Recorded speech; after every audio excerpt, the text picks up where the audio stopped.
A new state of play has been revealed, and it looks like we're getting another one in the month of September, which is awesome. After that, let's talk about how indie games are proving Unreal Engine 5 actually isn't the problem. And finally, let's talk about 10 years of Kojima Productions and Metal Gear Solid 5. How's it going, everyone? As always, my name is Jimmy Champagne. This is PSReady, my channel all about PlayStation that's all about PlayStation news. So if that sounds good to you, subscribe, set your notifications to all, do all the YouTube stuff, but let's get into this first news story here. So a couple weeks back, we heard from Jeff Grubb that Sony was planning either a state of play or a showcase, right? Like we always hear. I think the showcases are just done until we're leading into the launch of the PS6, because we got a couple showcases very early on in the PS5 generation, and then they announced the state of play like after that. So like I feel like state of play has kind of taken the reins from the showcase idea in the first place, and a lot of the games that would be shown off rapid fire during a showcase, like, you know, the biggest stuff that's coming to the PlayStation 5, it looks like they've segmented those out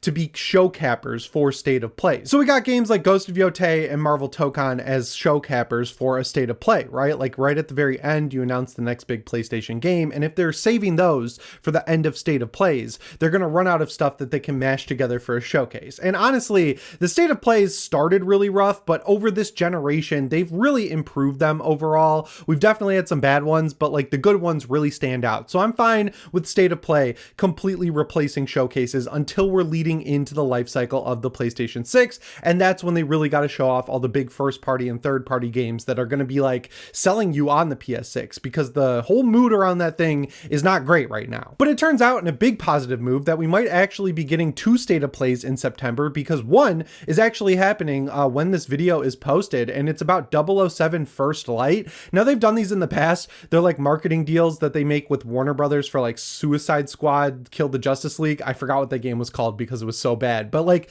they've done these extended gameplay breakdowns. They did one for Death Stranding 2. I think they did one for Ghost of Yotei, which is where they announced the new hardware that you can get, which is going up for pre-order on the 4th. So like it's nothing new, but it's nice to see, because in the absence of my favorite Sony franchise, which is Uncharted, I've always loved Uncharted. It's the first game I played on the PlayStation 3. It's the first game I bought with it. I bought the PS3 the year Uncharted 2 came out. So like I finished Uncharted 1 over the first weekend of Christmas break that year, and then I begged my mom to take me to GameStop to get me Uncharted 2, and I spent the rest of my Christmas money getting that game. I was there day one for Uncharted 3. It's just my favorite series, like overall, from PlayStation's first party and Naughty Dog itself. I know that most of the people who made it are completely gone from Naughty Dog. Like Neil Druckmann did handle Uncharted 4, and I think he did a great job with that game, but like the core of Uncharted is the first three games, and Bruce Straley's gone. Basically everyone else who worked on Uncharted is gone. So it's not like we're going to get it back from Naughty Dog. So in that absence, I am very excited about 007 First Light. On the movie side, I'm more of a Mission Impossible guy. I love Tom Cruise. I love everything he does, but you know, I do love James Bond, and I love Skyfall because it's the most Mission Impossible like James Bond movie in the recent era. I'm curious who they're going to cast now that Daniel Craig is done, and I did not like the last James Bond movie, but the whole point is the franchise is kind of in a spot where they can reboot it, and everything we've seen from this game so far makes it look like the return of Uncharted. So I think it's cool that Sony is aligning themselves marketing wise with this game. But if you look at the past, whenever there's one of these standalone game sort of state of plays, they're always paired up with a real state of play where they're announcing new games or showing off updates on games that are already announced. The one big game that really needs to be at a state of play is Resident Evil 9 Requiem. Capcom is playing it super close to the chest. They have very quietly revealed that there will be a mainline character that you will play as in the game, but they just want to focus on Grace right now because she's the new main character. The whole marketing arc is very reminiscent of Resident Evil 7, where we got some of the tapes early that didn't really tie all that much into the story. We got the kitchen demo, but like it really didn't reveal anything that the game was about. I mean, even the first demo, it didn't even have combat. So like I'm willing, and I am giving them the benefit of the doubt that they're kind of holding back the best stuff, but I think they kind of need to tease it because Capcom's been on a little bit of a losing streak between Monster Hunter Wilds and Dragon's Dogma 2.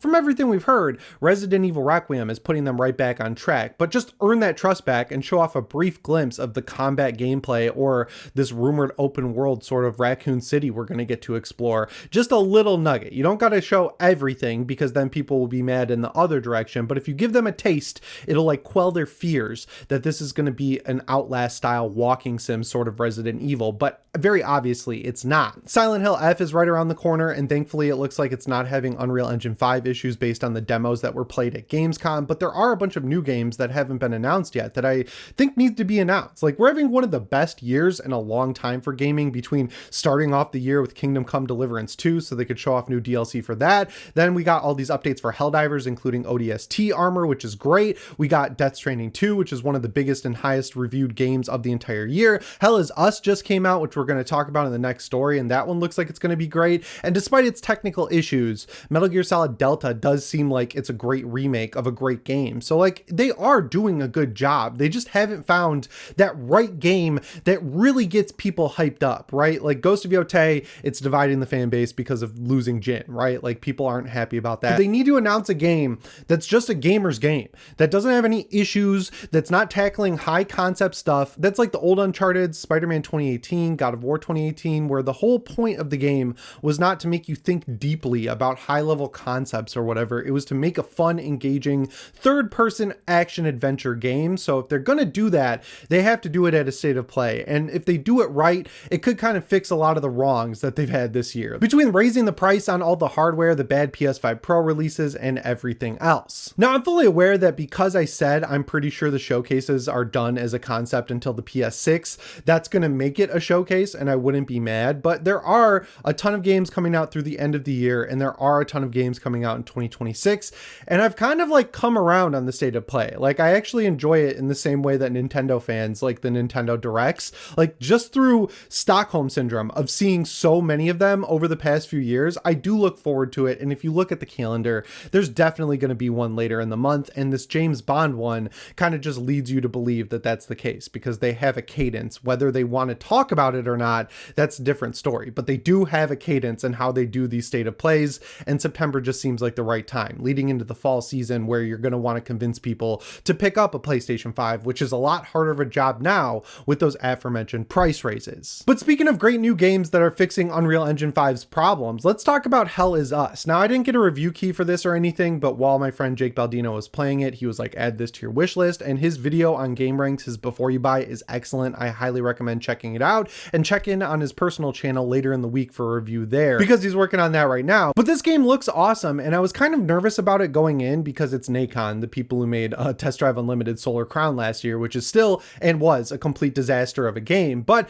it looks like this is one of the games that lines up with Killing Floor 3 in the fact that it's a budget title that's using Unreal Engine 5, but doesn't have any of the major performance issues that Unreal Engine 5 has been giving games like Mafia: The Old Country and Metal Gear Solid Delta Snake Eater. And on the Killing Floor side, it's like, you look at that game, it's not doing anything crazy. It has to be a high FPS first-person shooter. Also, it has a lot of characters on screen. It looks good, but they're using fog and stuff to kind of hide some rough textures and everything. But Hell is Us looks like an awesome open world-ish game. Like, it's open area, but the areas are huge. It looks like it's pulling from Elden Ring and earlier in the year Atomfall. And I think I'm going to pick this game up because A, it's only $50, and B, it looks like it's running well not only on the regular PS5, but on the PS5 Pro as well. I looked at some reviews. On the PS5 Pro, it's flawless. Like, it gets a locked 60 FPS. It has PSSR implemented correctly. It's running at a correct resolution. So you're going to get a great experience through Unreal Engine 5 on PS5 Pro, which is reason enough to pick it up alone, despite the great reviews. But on PS5 regular edition,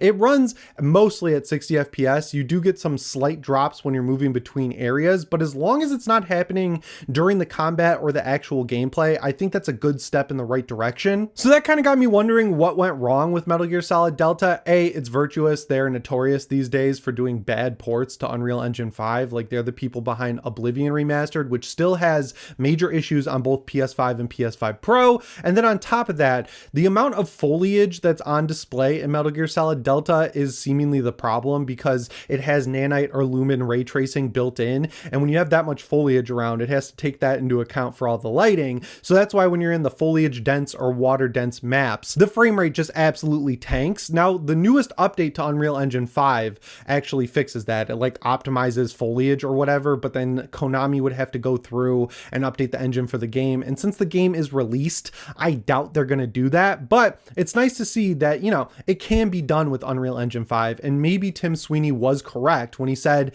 that all these developers are targeting the highest end hardware with their games and saving optimization for the very last stage of development and then not doing a good job of it. I'd imagine it's a weird scenario where like Hell is Us doesn't have the marketing push polish or the iconic name of a Metal Gear game or a Silent Hill game, so they know they actually have to optimize the game and make sure it performs well, because that becomes a great marketing point for them when they do release it. But still, it's nice to see the developers kind of putting in the work to make sure this game looks and runs phenomenally. The way this game is set up is what really made me interested in it when I saw it in the state of play, because Sony has the marketing rights for this game apparently. It's like a Souls-like kind of, but it's a lot easier. So like the combat side, it's very similar to what you've played in something like Elden Ring or Lords of the Fallen, but there are quick healing mechanics. You can level up your weapons just by using them. Like, it's a lot more casual than what you see out of something like Elden Ring, and I'm fine with that. But the exploration is what really is pulling me in, because it does not have quest markers. It has an investigation type setup where you just literally explore the world, talk to characters, find items, and then piece things together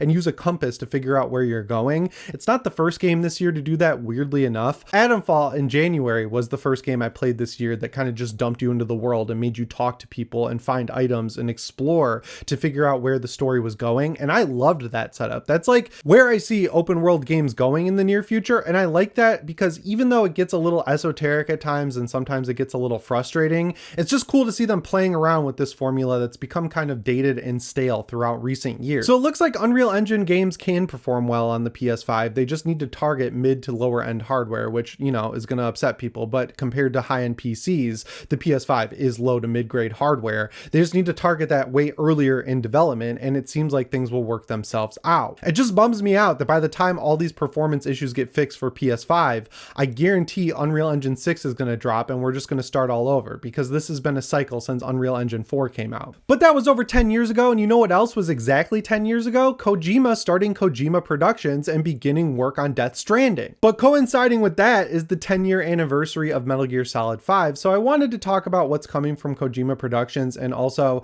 talk about why Metal Gear Solid 5 is just one of the best games ever. So we'll start off with Kojima. For the 10-year anniversary of the studio, he's doing an event at Toho Theaters in Japan at the end of September. I think it's on September 23rd, where they tease that they're going to talk about how the studio has evolved over the past 10 years, but they're also going to show a look into the future. The first thing he's working on is OD, which is going to be like an interactive movie with live action cutscenes. I mean, that sounds interesting. I'm always there for Kojima, but like, you know, I'm kind of over the walking sim horror, like interactive movie type stuff. If I want to watch a horror movie, I'll watch a horror movie. I'm not really into the idea of bridging the gap between movies and games, because I think they're their own distinct things. And when you kind of mix them, it never really turns out very good. So like, I'm excited about OD, but it's published by Xbox, so who knows if it'll ever come out. Like, they could pull funding at any moment. But on the other hand, he has signed an agreement for his next game to be the successor to Metal Gear Solid with Physint. And it would be cool to see him kind of start to show that off, because if you look at the development cycle of Death Stranding 2,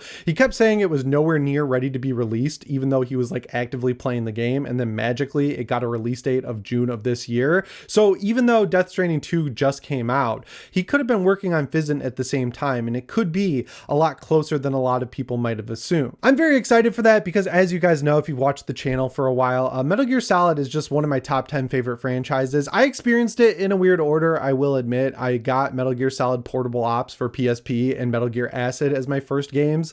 I loved Metal Gear Acid. Portable Ops was pretty good, but then I got the Vita collection of the HD remasters of 2 and 3, and I played 2, I played 3, and then I played Metal Gear Solid, and then I played Peace Walker, and then I played 4. So like, I know everyone loves Metal Gear Solid 1 the most, and I probably would if I played it when I was a kid, but 3 and Peace Walker are my absolute favorites. But from a gameplay perspective, it's impossible to beat 5. It took everything I loved about Peace Walker and turned it into a full-fledged console game where you have this management sim with your forward operating base where you're like scanning guys and using the Fulton balloon system to capture them in the battlefield. It did get a little stale towards the end of the game for me, because if you didn't play Peace Walker, which I know you didn't because it only sold 52,000 copies in the United States, Metal Gear Solid 5 gets a lot of credit for essentially being the exact same game as Peace Walker, but having 2 open world maps instead of a bunch of different interconnected little maps, because the whole idea behind Peace Walker was being a Monster Hunter game in the world of Metal Gear. So you'd go into these missions, you'd do the same thing. You'd scan guys, you'd use the Fulton balloon system,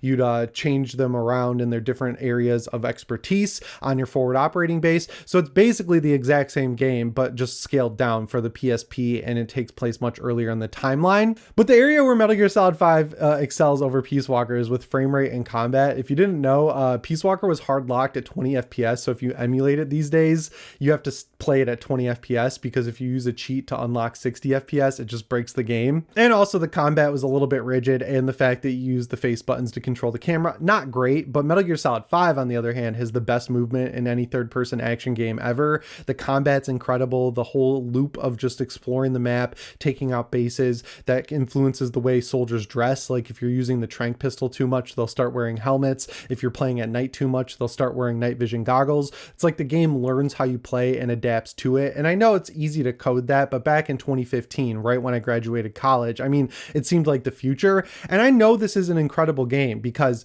here we are 10 years later and people are still going back to it time and time again. And everyone's kind of asking why Konami didn't use the Fox engine, which they developed for Metal Gear Solid 5 for Metal Gear Solid Delta, because even though it's 10 years old, its graphics stand up to Unreal Engine 5. And most importantly, it runs a lot better. Anyway, guys, as always, my name is Jimmy Champagne. I'll see you in the next one. Thanks for watching, and shape on.